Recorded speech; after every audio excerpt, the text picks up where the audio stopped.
And there's probably one other hybrid variation, and that is, in some cases, if the billing company is supplying the software that goes into the practice that's used for appointment scheduling, for signing patients in, for providing receipts for deductible and copay payments, for entering charges and diagnosis codes and patient recall notices and EMR and so on, some companies will charge one price for the billing services, whether that's pre-fee or a la carte, and a separate fee for the technology. When you sit back and you're looking at a physician billing company's price, sometimes you'll hear physicians or even hospitals say, wow, this is an incredible price. It's like 3-4%. It's an incredible price. When is a good price too good? Or really, I should restate that. When is a good price maybe bad? Maybe when is a price that sounds too good really not too good? Well, Ron, I think the the cliche of if it sounds too good to be true, it probably is. Yep. Too good to be true. And there are several ways to explain that.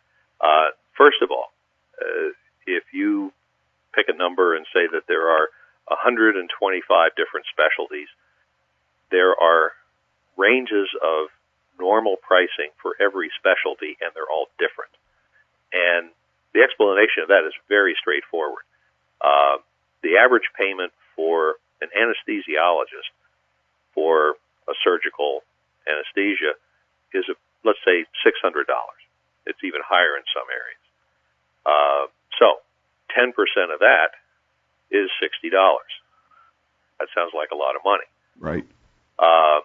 On the other hand, if a billing company is billing for the interpretation of an EKG, where maybe the hospital provided the technical component and the fee for the interpretation, maybe the fee is $25, but the payment is more like $11, $12, $13, $14. 10% of that would be $1.40 that doesn't even cover the postage. So there has to be some math involved here. There isn't a one price, everybody charges the same thing. And I think sometimes people who are unfamiliar get stuck in, believing that, the price they're hearing is higher than it should be, when in fact it might not be at all. So really they need to be looking under the hood of the car, so to say, yeah, it's 10%, but 10% of what? It's 5% or 5% of what? Right. And so first cut is they vary by specialty. Now, sometimes prices, I think it's a little bit unfair to say they're designed to be misleading. I think maybe in a few cases that's true, but in general, the prices are what they are. And as you said, if the practice doesn't understand the marketplace or the dynamics of how services are provided, they get a little confused. And frankly, I've seen more than a few cases where you have a startup company, somebody who's working out of their home, and they frankly don't know how to price their services.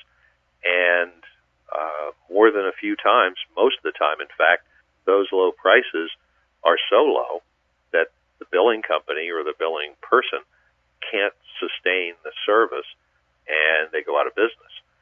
So, we started with, if it sounds too good to be true, it often is. So it has to be a good business relationship. I tell physicians, you don't want to do business with a billing company that isn't smart enough to stay in business. Right. And they have to know how to price their services. It should be a fair bargain for each party. And let me finish by saying the one thing that I have found to be almost universally true is, and this is particularly the case in office-based practices that do their own billing, they have no idea how much they spend for billing themselves. They've never done the analysis, they've never done the accounting to find out or figure out on a percentage of what they collect how much they cost themselves to do their own billing. Or if they want to do it on a per-claim basis, they could do that. But they just do it. They've never really looked at the economics themselves, and yet they consider offers from billing companies without having anything to compare it against from the inside. Bob, I wanted to finish up just with one final question here, and I don't know if any studies have ever been conducted in the past regarding this, but on average, do you think that the third-party physician billing company will outperform in-house billing? Have there been any studies regarding that? Well, some. HBMA, our trade association, has for the last 3 or 4 years, I'm also on the survey committee, although that wasn't mentioned, we've done surveys of days in accounts receivable or days in AR. And we compare our results with data from MGMA and some other organizations, and what we have found is that on average, the days in AR, the AR turnover results produced by billing companies are noticeably better than they are from the data reported by practices. And we were pleased to see that, but when we talked about it amongst ourselves to figure out, well, what would explain that, I think there are several things, and it fits kind of more broadly to your question. Billing companies do one thing. They do the billing, and if they focus on a number of specialties, they have the staff, the critical mass, the internal expertise to really apply to the work they do for a practice, much more so than the practice could ever afford to muster all by itself. And that is a distinct difference. They also do this kind of on a commercial level. I talk to Congress and say that the billing industry does the heavy lifting.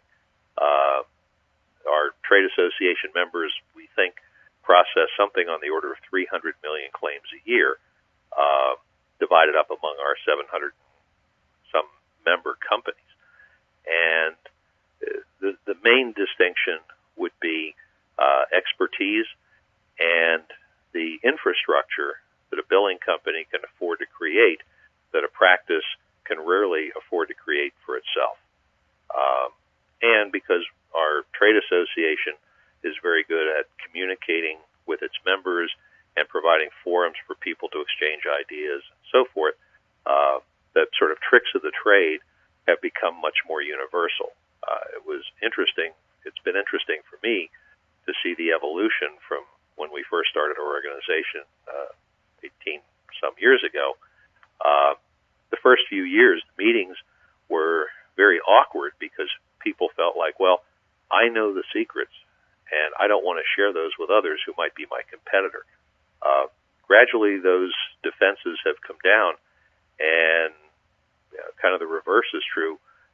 We can't stop talking about how to be more successful, how to deal with the insurance process, how to use technology, how to get more productivity, and so forth, and how to be more and more efficient in running your business. So I think that's probably the best way to describe why, while it's certainly not a guarantee, that's probably the best way to explain why.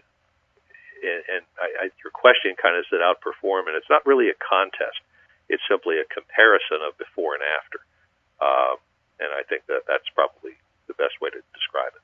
Bob, I want to take the opportunity to thank you so much for taking your time out of your busy schedule. Would it be okay if we gave our listeners out there your email address if they want to contact you?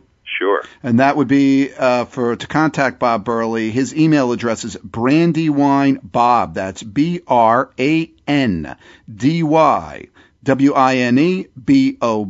BrandywineBob@AOL.com. Again, Bob, I want to take the opportunity to thank you so much. We could talk for hours on the subject of the physician billing industry, but you gave us a great overview here in the time we have allotted today for our show.